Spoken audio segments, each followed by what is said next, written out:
9వ తరగతి తెలుగు గద్యభాగం 4వ పాఠమైన ఆశావాది ఈ పాఠ్యాంశంలోని వ్యాకరణాంశాలను ఈ వీడియోలో తెలుసుకుందాం. వ్యాకరణాంశాలు దీనిలో భాగంగా మొదట సంధులు ఇవ్వటం జరిగింది. సంధులు చూద్దండి. క్రింది పాఠ్యాంశంలోని క్రింది పదాలను విడదీసి సంధి పేరు రాయండి అన్నాడు. పదాన్ని విడదీయమన్నాడు, సంధి పేరు రాయమన్నాడు. 5 పదాలు ఇవ్వటం జరిగింది. ఇక్కడ అష్టావధానం, అష్టావధానాన్ని విడదీస్తే అష్ట ప్లస్ అవధానం, అష్ట ప్లస్ అవధానం. ఇది సవర్ణ దీర్ఘ సంధి. సవర్ణ దీర్ఘ సంధి, సవర్ణ దీర్ఘ సంధి. సవర్ణ దీర్ఘ సంధి అంటే మనకి గతంలో కూడా పరిచయం ఉంది కదా. సంధిలో 2 పదాలు ఉంటాయి, పూర్వపదము, పరపదము. ఈ పూర్వపదంలో ఇక్కడ పూర్వస్వరంగా అంటే పూర్వపదం చివరి అక్షరంలో ఉన్న అచ్చుని పూర్వస్వరం అంటారని తెలుసుకున్నాం. ఈ పూర్వస్వరంలో ఆ కానీ, ఈ కానీ, ఊ కానీ, రు కానీ ఈ 4 అక్షరాల్లో ఏదో ఒక అక్షరం ఇక్కడ ఉండాలి. పరపదం మొదటి అక్షరంగా ఇక్కడ ఏ అక్షరమైతే పూర్వస్వరంగా ఏ అక్షరం అయితే ఉందో పరస్వరంగా అదే అక్షరం కానీ వస్తే, పరస్వరంగా కూడా అదే అక్షరం కానీ వస్తే అంటే ఆ, ఈ, ఊ, రు అనే అక్షరాలకు అవే అక్షరాలు వస్తే కలిపినప్పుడు వాటికి దీర్ఘాలు ఆదేశంగా వస్తాయి. ఆ, ఈ, ఊ అనే ఆ, ఈ, ఊ, రు అనేటువంటి అక్షరాలు వర్ణాలకు సవర్ణములు అంటే సమానమైన వర్ణాలు వస్తే వాటికి దీర్ఘాలు వస్తాయి. కాబట్టి ఆ, ఈ, ఊ, రు అనే సవర్ణ అచ్చులకు అవే అక్షరాలు పరమైతే దాన్ని సవర్ణ దీర్ఘ సంధి అంటారు. సవర్ణ సమానమైన వర్ణాలు పరమైనప్పుడు దీర్ఘం వచ్చే సంధి సవర్ణ దీర్ఘ సంధి. మనం గతంలో కూడా చెప్పుకున్నాం దీని గురించి, కాబట్టి అధిక వివరణ అయితే ఇక్కడ ఇవ్వడం లేదు. పుస్తకాకృతి, పుస్తక ప్లస్ ఆకృతి, ఇది కూడా సవర్ణ దీర్ఘ సంధి. ఇక్కడ మనం గమనించాల్సింది ఏంటంటే ఆ, ఈ, ఊ, రు అనేటువంటి ఈ అక్షరాల్లో మొదటి హ్రస్వాచ్చులు అంటే మొదటి అక్షరాలైన ఉండొచ్చు, దీర్ఘాచ్చులు రెండవ అక్షరాలైన ఉండొచ్చు. ఆకి ఆపరం అవ్వచ్చు, ఆ అనేదానికి ఆపరం అవ్వచ్చు, ఇక్కడ ఆ ఉండి ఇక్కడ ఆ ఉండొచ్చు. కాబట్టి ఏదేమైనా ఆ అనేటువంటి 2 అక్షరాల్లో ఏదో ఒక అక్షరం ఉన్నా సరిపోతుంది. అది సవర్ణ దీర్ఘ సంధి అన్నమాట. చూడండి, ఇక్కడ ఆ ఉంది, ఆ ఉంది, కలిపినప్పుడు దీర్ఘం వచ్చింది. ఇక్కడ ఆ ఉంది, ఇక్కడ ఆ ఉంది, కలిపినప్పుడు దీర్ఘం వచ్చింది. సవర్ణ దీర్ఘ సంధి. దీర్ఘం అంటే పదం కలిపినప్పుడు ఇదిగో ఇక్కడ అష్ట ప్లస్ అవధానం అష్టావధానం, పుస్తక ప్లస్ ఆకృతి పుస్తకాకృతి, నేత్రావధానులు విడదీస్తే నేత్ర ప్లస్ అవధానులు, నేత్ర ప్లస్ అవధానులు, నేత్రావధానులు. కాబట్టి సవర్ణ దీర్ఘ సంధి.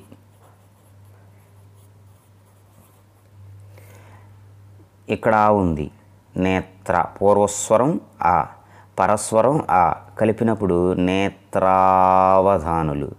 మనం ఇక్కడ ఉన్న ఈ దీర్ఘం దగ్గరే ఈ పదాన్ని విడదీయాలని కూడా గమనించవచ్చు.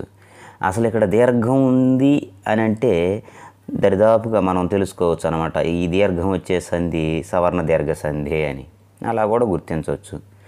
ఆద్యంతం, ఆది ప్లస్ అంతం, ఆద్యంతం. ఇది యణాదేశ సంధి. యణాదేశ సంధి. మరి ఒకసారి దీన్ని వివరించుకుందాం తరువాత. ఉన్నతోద్యోగులు, ఉన్నత ఉన్నత ప్లస్ ఉద్యోగులు గుణసంధి.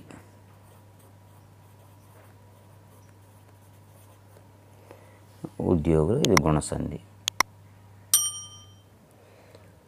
ఇప్పుడు మనం ఒక సంధి గురించి పరిచయం చేసుకుందాం అండి. సంధి పేరు వృద్ధి సంధి.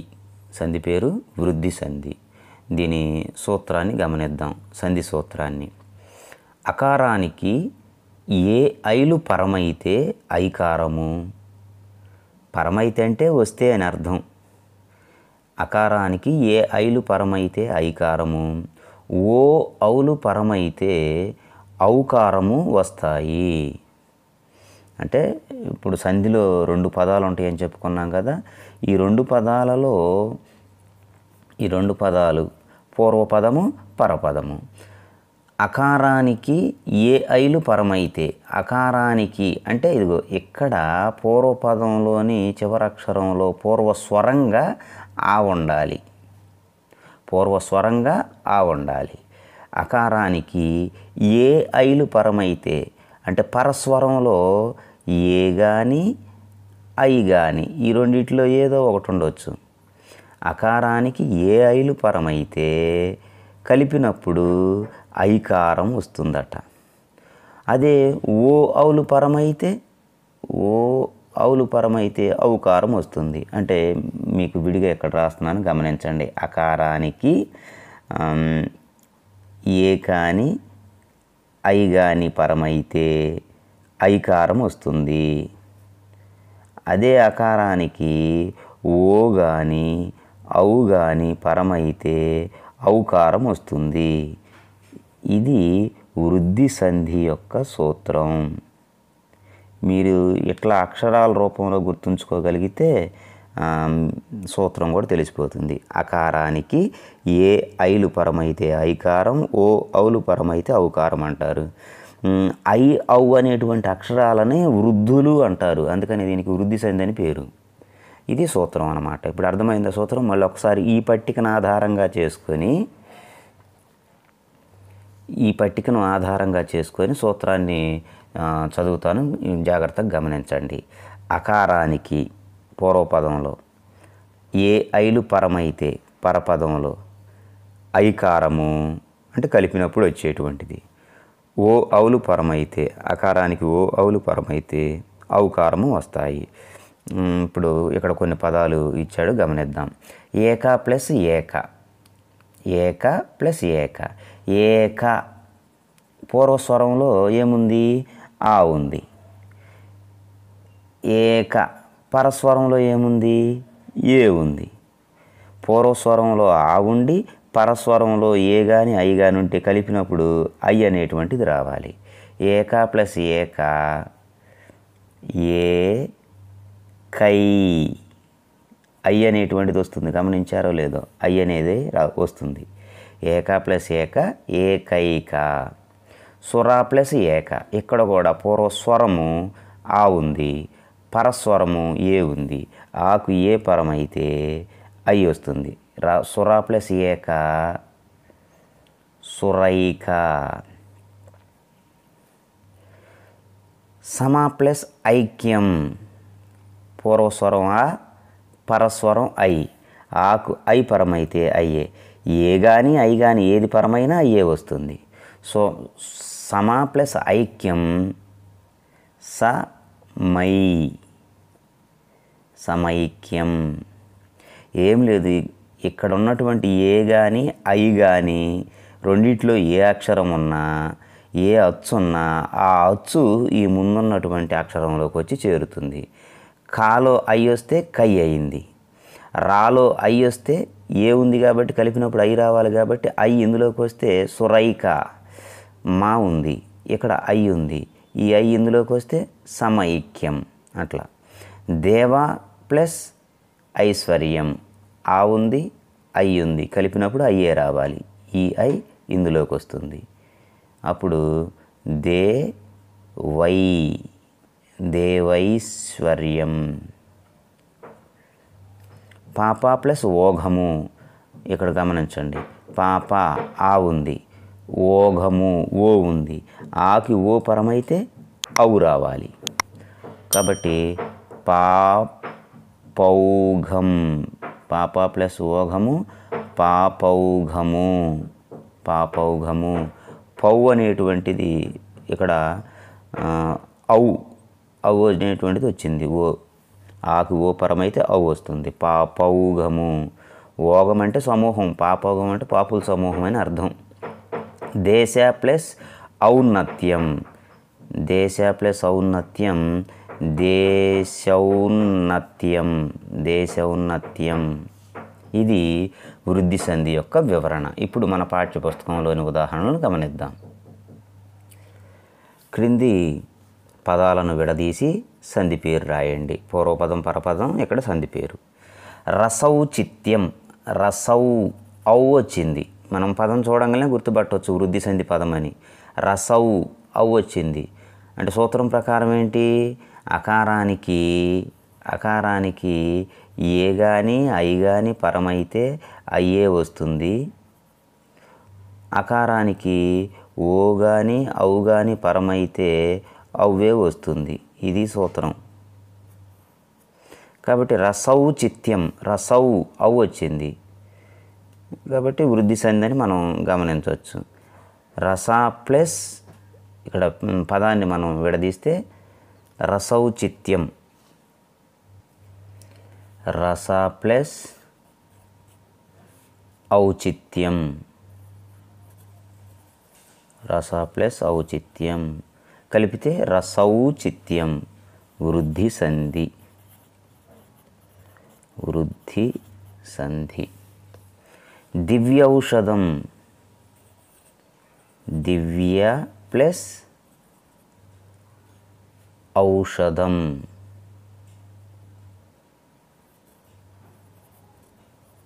దివ్య ప్లస్ ఔషధం, దివ్యౌషధం ఔ, వృద్ధి సంధి, వృద్ధి సంధి.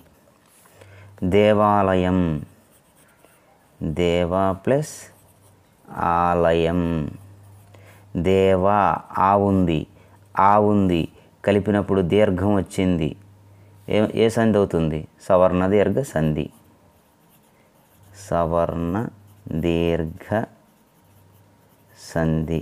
ఇది మధ్యలో ఇచ్చాడు, పొరపాటున ఇచ్చినట్లున్నాడు దీన్ని.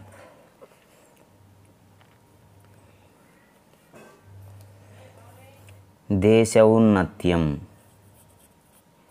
దేశ ప్లస్ ఔన్నత్యం, దేశౌన్నత్యం, వృద్ధి సంధి,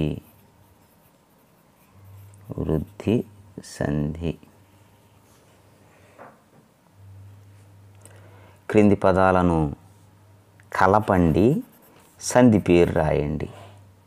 ఇక్కడ పదాలను కలిపి సంధి పేరు రాయమంటున్నాడు. రస ప్లస్ ఏక, రస ప్లస్ ఏక, ఆకి ఏ పరమైంది ఐ రావాలి. రసైక, రస ప్లస్ ఏక రసైక, ఏ సంధి, వృద్ధి సంధి. వన ప్లస్ ఓషధి, వన ప్లస్ ఓషధి, ఇక్కడ ఆ ఉంది, ఇక్కడ ఓ ఉంది, కలిపినప్పుడు ఔ రావాలి. వనౌషధి, వనౌషధి,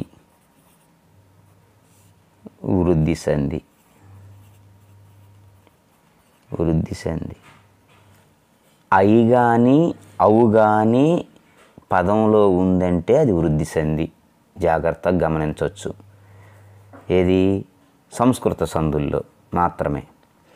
వసుధ ప్లస్ ఏక, వసుధ ప్లస్ ఏక ఐ వస్తుంది కదా, వసుధైక, వసుధైక, వృద్ధి సంధి. అష్ట ప్లస్ ఐశ్వర్యం, ఇక్కడ ఏ కానీ ఐ కానీ ఏదొచ్చినా అయ్యే రావాలి. అష్ట ప్లస్ ఐశ్వర్యం, అష్టైశ్వర్యం, అష్టైశ్వర్యం, వృద్ధి సంధి. వృద్ధి సంధి సూత్రం. వృద్ధి సంధి సూత్రం ఇచ్చాడు, గమనించండి. అకారానికి ఏ ఐలు పరమైతే, అకారానికి మనం ఇందాక చెప్పుకున్నాం, అకారానికి ఏ ఐలు పరమైతే ఐకారము, ఓ ఔలు పరమైతే ఔకారము ఆదేశంగా వస్తాయి. దాన్ని వృద్ధి సంధి అని అంటారు. క్రింది సమాస పదాలకు విగ్రహ వాక్యాలు రాసి సమాసం పేరు రాయండి అన్నాడు. విగ్రహ వాక్యము మరియు సమాసం పేరు రాయమన్నాడు. మధుర భాషణము, మధుర భాషణము, మధురమైన, మధురమైన భాషణము. భాషణం ఎలాంటిది? మధురమైంది. మధురం అనేది విశేషణం కాబట్టి విశేషణం పూర్వపదంలో ఉన్నటువంటి సమాసం కాబట్టి ఇది విశేషణ, విశేషణ పూర్వపద, పూర్వపద కర్మధారయ సమాసం. విశేషణ పూర్వపద కర్మధారయ సమాసం. విశేషణ పూర్వపద కర్మధారయ సమాసం. 2 3 సంవత్సరములు సంఖ్య వచ్చింది. 3 అను సంఖ్య గల, 3 అను సంఖ్య గల సంవత్సరములు. సంవత్సరములు 3 అను సంఖ్య గల సంవత్సరములు. సంఖ్య వస్తే సమాసం ద్విగు, జంట పదాలు వస్తే ద్వంద్వ. గుర్తుంచుకోండి, ద్విగు సమాసం. ఖాళీ లేక నేను రాయలేదు, ద్విగు అని రాశాను. కళాగోష్ఠి, కళలకు సంబంధించిన గోష్ఠి. కళాగోష్ఠి అంటే కళలకు సంబంధించిన, కళలకు సంబంధించిన గోష్ఠి అని అర్థం. గోష్ఠి అంటే చర్చ, సమావేశము అని అర్థం. కళలకు సంబంధించిన, కళలకు కిన్ కున్ యొక్క లోన్ లోపల ఏ విభక్తి? షష్ఠి. కాబట్టి షష్ఠి తత్పురుష సమాసము. షష్ఠి తత్పురుష, షష్ఠి తత్పురుష సమాసం.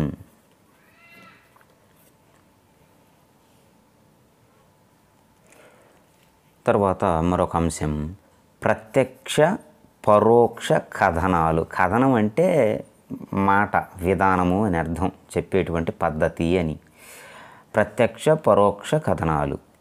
ప్రత్యక్ష కథనం మనం ఇది ఏమిటనేది జాగ్రత్తగా చూద్దాం. మీకు ఆంగ్లంలో కూడా, ఇంగ్లీషు సబ్జెక్టులో కూడా వస్తుంది ప్రత్యక్ష కథనం, పరోక్ష కథనం అని. అంటే ఇంగ్లీష్లో ఏమంటారంటే ప్రత్యక్ష కథనం అంటే డైరెక్ట్ స్పీచ్ అంటారు, పరోక్ష కథనాన్ని ఇండైరెక్ట్ స్పీచ్ అంటారు కదా, అదే తెలుగులో కూడా. ప్రత్యక్ష కథనం ఒక వ్యక్తి చెప్పిన మాటలను యథాతథంగా, అంటే ఉన్నది ఉన్నట్లుగా ఏమీ మార్చకుండా చెప్పడాన్ని ప్రత్యక్ష కథనం అంటారు. మళ్ళీ జాగ్రత్తగా గమనించండి. ఒక వ్యక్తి చెప్పిన మాటలను యథాతథంగా చెప్పడాన్ని ప్రత్యక్ష కథనం అంటారు. క్రింది ఉదాహరణను చూడండి.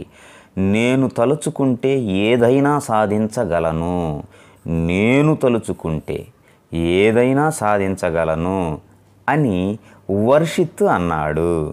ఈ వర్షిత్ అనేటువంటి వ్యక్తి తన నోటి నుంచి ఏదైతే మాట వచ్చిందో అదే మాట కాస్త కూడా మార్చకుండా, ఏమాత్రం మార్చకుండా అతను అన్నది, వర్షిత్తు ఏమైతే అన్నాడో ఆ మాటలను అలాగనే చెప్పాం.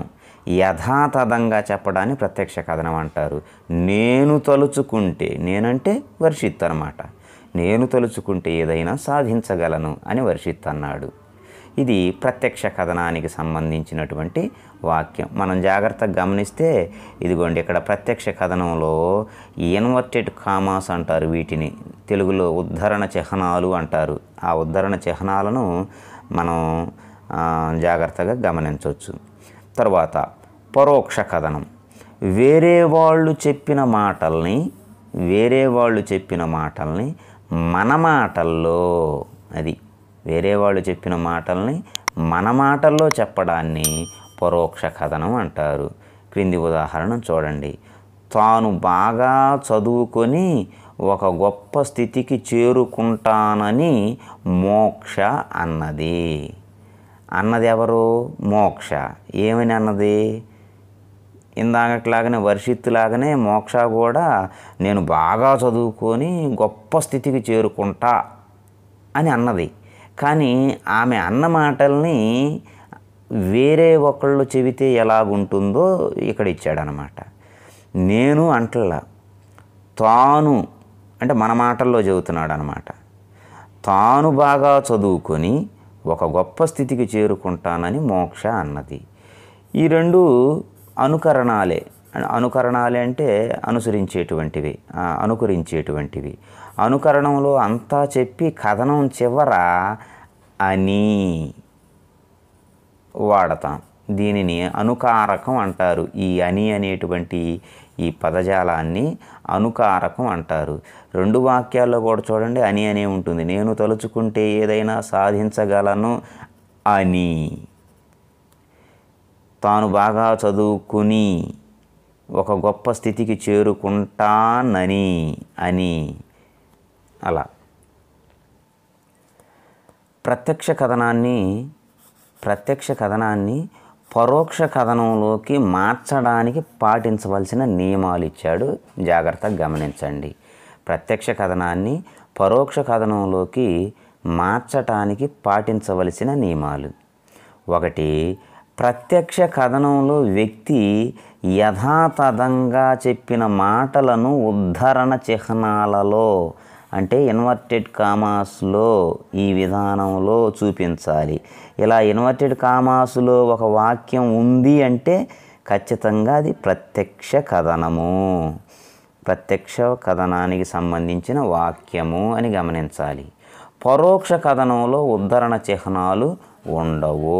ఇది జాగ్రత్తగా గమనించాలి. పరోక్ష కథనంలో అయితేనేమో ఉద్ధరణ చిహ్నాలు ఉండవు. ప్రత్యక్ష కథనంలో ఉద్ధరణ చిహ్నాలు ఉంటాయి. ఇది ఒక నియమము. ప్రత్యక్ష కథనంలో నేను అనేటువంటిది పరోక్ష కథనంలో తను అవుతుంది. అంటే ప్రత్యక్ష పదాలు అన్నమాట ఇవి. ఒక వ్యక్తి తాను ఏ విధంగా అయితే తన మాటల్లో యథాతథంగా మాట్లాడిన మాటలు కాబట్టి నేను అనేటువంటి ఇలాంటి ప్రత్యక్ష పదాలు పరోక్షంలోకి వచ్చేసరికి తను అని మారతాయి. ఇక్కడ ఒక పట్టిక ఇచ్చాడు, గమనించండి జాగ్రత్తగా.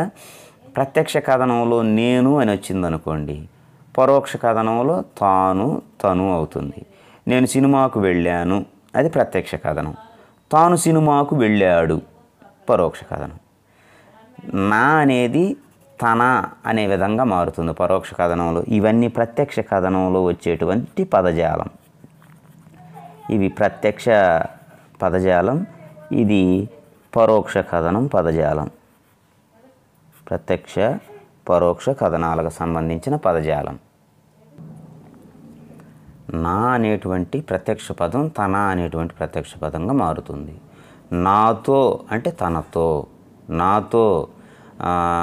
నాతో గొడవ పడవద్దు అని రవి అన్నాడు, అది ప్రత్యక్ష వాక్యం. తనతో గొడవ పడవద్దని రవి అన్నాడు, అది పరోక్ష వాక్యం.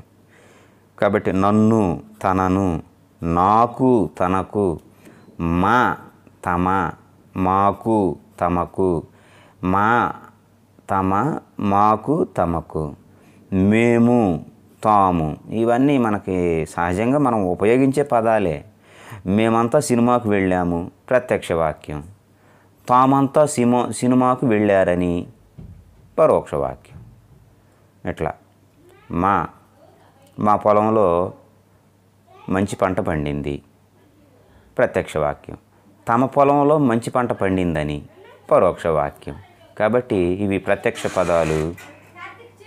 కాబట్టి ప్రత్యక్ష పదాలకి పరోక్ష పదాలకు మధ్య మనం వ్యత్యాసాన్ని గమనిస్తే అదే మార్పులు ఉంటాయి ఈ వాక్యాల్లో, అంతే. మళ్ళీ ఒకసారి నియమాలు చూడండి. ప్రత్యక్షం నుంచి పరోక్షంలోకి. ప్రత్యక్ష వాక్యంలో ఇన్వర్టెడ్ కామాసు ఉద్ధరణ చిహ్నాలు ఉంటాయి, పరోక్ష వాక్యంలో ఉండవు. ప్రత్యక్ష కథనంలో నేను ఇదిగో ఇలాంటి పదాలన్నీ ప్రత్యక్ష పదాలు వస్తాయి. పరోక్ష కథనంలో ఇలాంటి ఆ ప్రత్యక్ష పదాలు కాస్త ఇలాంటివి మార్పు చెందుతాయి. అలాగనే ఇంకొక చిన్న మార్పు ఒకటి జరుగుతుంది, అది గమనించండి. ఏమిటంటే ఇప్పుడు ఉదాహరణకి నాకు పరీక్షల్లో మంచి మార్కులు వచ్చాయి అని రఫీ చెప్పాడు. ఈ క్రియకి పక్కన ఉన్నటువంటి అని అనేటువంటిది విడిగా ఉంటుంది ప్రత్యక్ష వాక్యంలో. ఈ అని అనేటువంటి ఈ అనుకారకము పరోక్ష కథనంలోకి వచ్చేసరికి దీని ముందున్నటువంటి క్రియలో చేరుతుంది.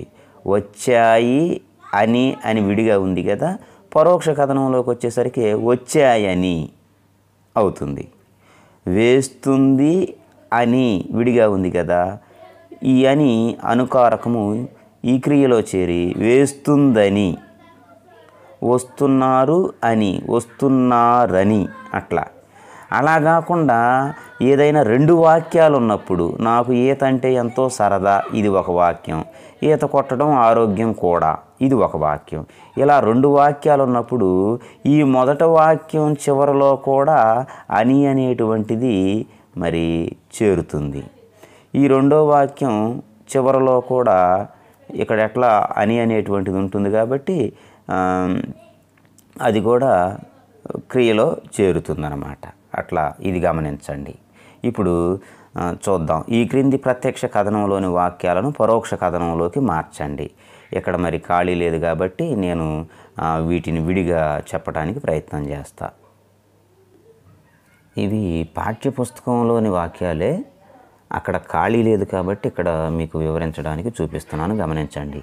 క్రింది ప్రత్యక్ష కథనంలోని వాక్యాలను పరోక్ష కథనంలోకి మార్చండి. ప్రత్యక్ష కథనానికి సంబంధించిన 4 వాక్యాలు ఇచ్చాడు, పరోక్ష కథనంలోకి మార్చమంటున్నాడు. 1, నాకు పరీక్షల్లో మంచి మార్కులు వచ్చాయి అని రఫీ చెప్పాడు. ఇన్వర్టెడ్ కామాస్ ఉన్నాయి కాబట్టి మొదట మనం దీన్ని బట్టి గమనించవచ్చు ఇది ప్రత్యక్ష వాక్యమని. పరోక్ష కథనంలోకి మార్చేటప్పుడు ఇవి రావు. నాకు అనేటువంటి ప్రత్యక్ష పదం పరోక్ష పదంగా మారుతుంది. నాకు అంటే ఏమని మారుతుంది? తనకు అని మారుతుంది. నాకు పరీక్షల్లో మంచి మార్కులు వచ్చాయి, తనకు పరీక్షల్లో మంచి మార్కులు వచ్చాయి అని. ఇట్లా విడిగా ఉన్నటువంటి ఈ అని అనేటువంటి అనుకారకాన్ని ముందున్న పదంలో క్రియాపదంలో కలపాలని చెప్పుకున్నాం. మార్కులు వచ్చాయని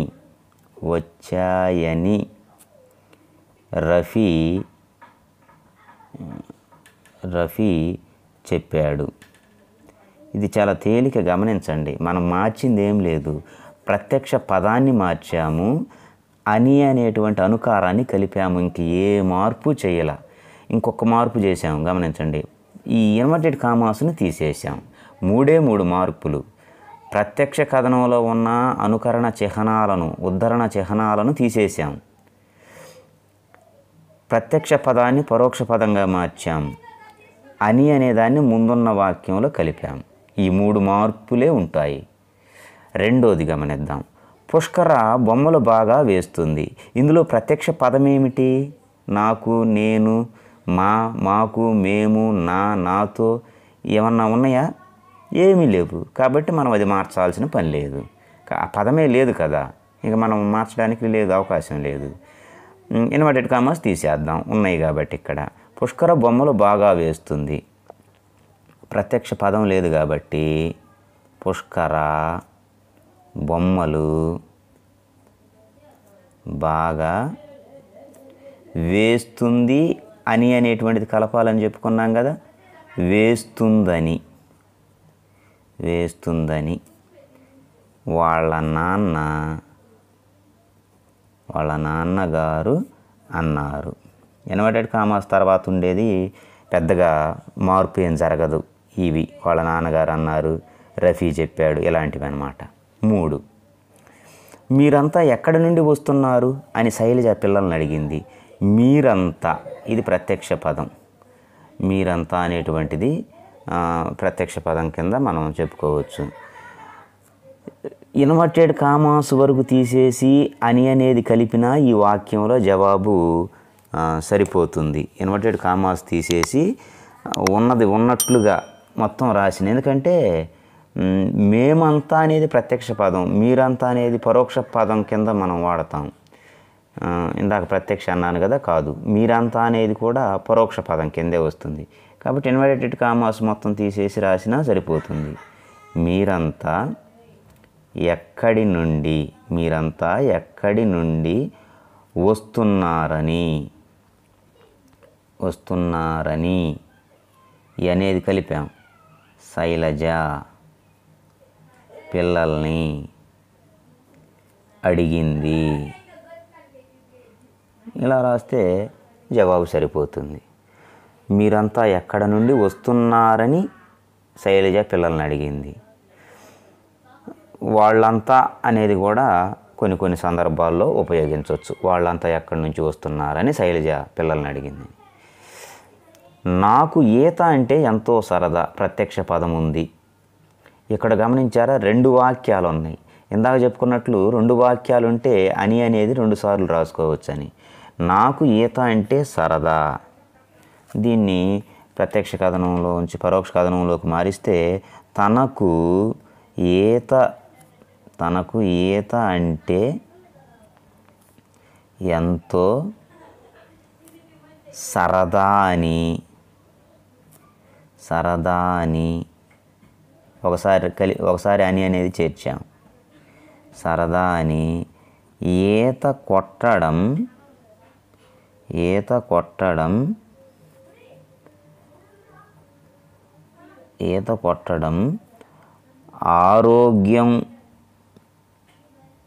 ఆరోగ్యం కూడా అని అక్షయ అన్నది. ఇది ప్రత్యక్ష కథనం నుంచి పరోక్ష కథనానికి మార్చినప్పుడు జరిగేటువంటి విధానము. తరువాత క్రింది పరోక్ష కథనంలోని వాక్యాలను ప్రత్యక్ష కథనంలోకి మార్చండి. పరోక్ష కథనంలో ఇచ్చినటువంటి వాక్యాలు ఇచ్చాడు, వీటిని ప్రత్యక్ష కథనంలోకి మార్చమన్నాడు. ప్రత్యక్ష కథనంలో కంటే ఇన్వర్టెడ్ కామాస్ వస్తాయి, ఇది గమనించాలి. ప్రత్యక్ష పదాలు కూడా రావాలి. 1, చదువు కన్నా విద్యార్థికి క్రమశిక్షణ చాలా ముఖ్యమని ఉపాధ్యాయులు చెప్పారు. ఇక్కడ ప్రత్యక్ష పదాలు రావటానికి ఏదన్నా పరోక్ష పదం ఏమైనా ఇచ్చాడా? తమకి, తాము, వాళ్ళకి, అలాగనే తనకు, తనను, తనతో ఇలాంటి పదాలు ఏమి లేవు కదా. కాబట్టి మనం అలాంటి పదాలు ఏదన్నా ఉన్నప్పుడు మనం ప్రత్యక్ష పదంలోకి మారుస్తాం. ఇప్పుడు తను అని ఇచ్చాడు కాబట్టి ఇలాంటి వాటిలో మనం మారుస్తాం. నేను అని, తామంతా అంటే మేమంతా అని ఎట్లా మారుస్తాం. కానీ ఈ వాక్యంలో ఎక్కడ ఇవ్వనప్పుడు మనం సాధారణంగానే రాయాలి. చదువు కన్నా విద్యార్థికి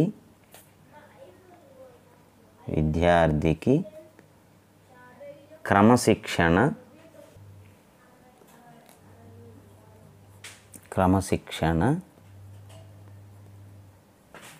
చాలా, ఇక్కడ పదం గమనించారా, ముఖ్యమని అని ఉంది.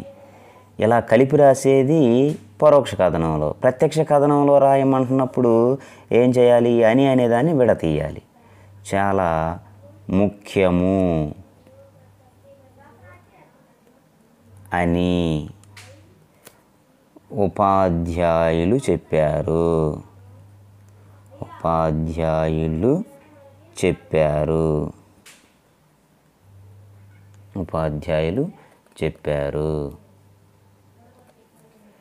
ఇప్పుడు మరి ప్రత్యక్ష కథనం కాబట్టి ఇన్వర్టెడ్ కామాస్ ఉండాలిగా. కాబట్టి ఇన్వర్టెడ్ కామాస్ కూడా పెడదాం. ఎక్కడ వరకు? అని అనేదాని ముందు వరకు. ఇది సరైన విధానం. తను జీవితంలో ఎన్నో కష్టాలను ఎదుర్కొని ఈ స్థితికి చేరానని కలాం అన్నారు. జాగ్రత్తగా గమనించండి. తను జీవితంలో, తను అంటే ఏమని రాస్తాం? నేను జీవితంలో ఎన్నో కష్టాలను ఎదుర్కొని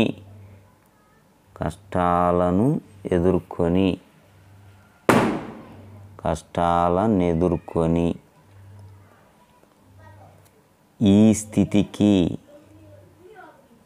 స్థితికి చేరానని విడదీయాలి. చేరాను ఫుల్ స్టాప్, ఇన్వర్టెడ్ కామాస్ పెట్టేయాలి ఇక్కడ. ఇంతటితో నేను జీవితంలో ఎన్నో కష్టాలను ఎదుర్కొని ఈ స్థితికి చేరాను. ఈ అని అనేది విడదీసి అని కలాం అన్నారు.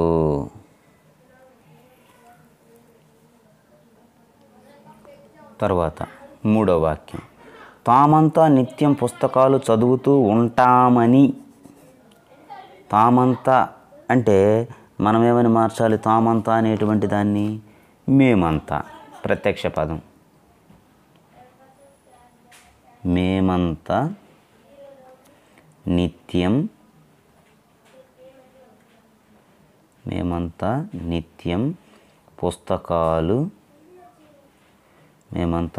పుస్తకాలు చదువుతూ ఉంటాము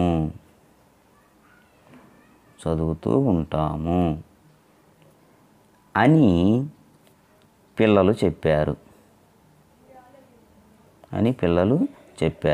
ఇది వాక్యం.